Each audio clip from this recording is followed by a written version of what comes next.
2026년 1월 14일 주식시장에 정말 이상한 일이 벌어졌습니다.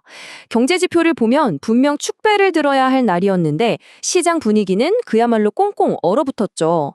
오늘 이 시간에는 데이터 뒤에 숨어서 시장을 움직인 그 보이지 않는 힘, 진짜 이야기가 뭔지 한번 파헤쳐 보겠습니다. 자, 이 슬라이드를 한번 보시죠. 그날의 모순을 아주 명확하게 보여주는데요. 왼쪽을 보시면 12월 근원 CPI가 예상보다 낮은 2.6%를 기록했어요. 물가가 안정되고 있다는 확실한 호재였죠. 이론대로라면 시장에 정말 환호성을 질러야 하는 날입니다. 그죠? 하지만 오른쪽을 보세요. 시장은 오히려 0.5%나 하락 마감했습니다. 아니, 이 좋은 소식은 다 어디로 가버린 걸까요? 네, 바로 이 질문이 오늘 이야기의 핵심입니다.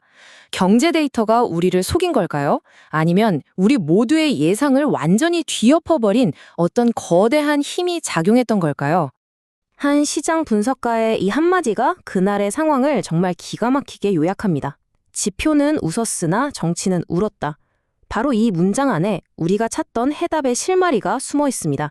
맞습니다. 그날 시장의 주인공은 숫자로 표현된 경제 펀더멘털이 아니었어요. 그보다 훨씬 더 강력한 힘, 바로 정치적 불확실성이라는 이 보이지 않는 손이 모든 데이터를 그냥 압도해버린 겁니다. 좀 더 구체적으로 들어가 볼까요? 갑자기 법무부가 파월 연준 의장을 수사한다는 뉴스가 터진 거예요. 상상해보세요. 투자자들 입장에선 아니 이제 중앙은행의 통화정책마저 정치에 휘둘리는 건가? 하는 공포가 시장을 확 덮쳐온 거죠. 바로 이 연준의 독립성이 훼손될 수 있다는 리스크 하나가 그토록 좋았던 물가 지표를 한순간에 무의미하게 만들어버린 겁니다. 자, 그럼 이런 거시적인 정치 리스크는 시장의 각 부문에 어떤 영향을 미쳤을까요?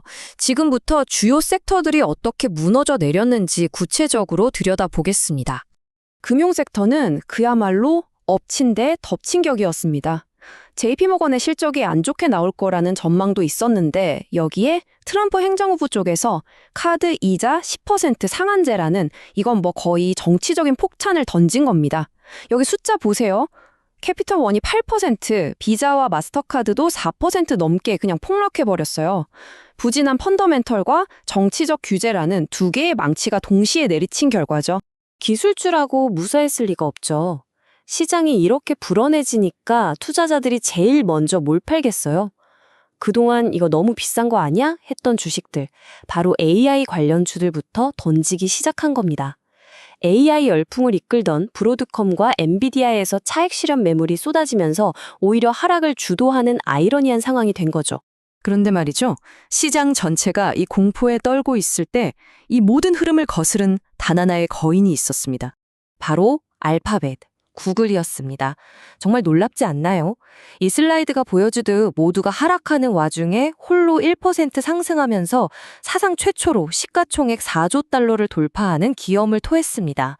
제미나이 AI에 대한 시장의 압도적인 기대감, 이 강력한 펀더멘털이 시장을 뒤덮은 정치적 공포마저 이겨낸 유일한 사례였던 셈입니다. 시장이 느낀 공포가 그냥 일시적인 패닉이 아니었다는 결정적인 증거가 또 있습니다. 바로 똑똑한 돈이 움직인다는 채권 시장을 보면 알 수 있어요. 채권의 움직임은 그날 투자자들의 진짜 속마음을 보여주는 거울과도 같았거든요. 4.14%. 이게 바로 그날의 10년 만기 미국 국채 금리입니다. 금리가 이렇게 뚝 떨어졌다는 건 돈이 전부 안전하다고 여겨지는 국채로 도먹쳤다는 뜻이죠. 근데 여기서 정말 중요한 반전이 있습니다. 보통 금리가 내리면 주식시장엔 좋은 소식이잖아요? 하지만 이날은 완전히 달랐습니다.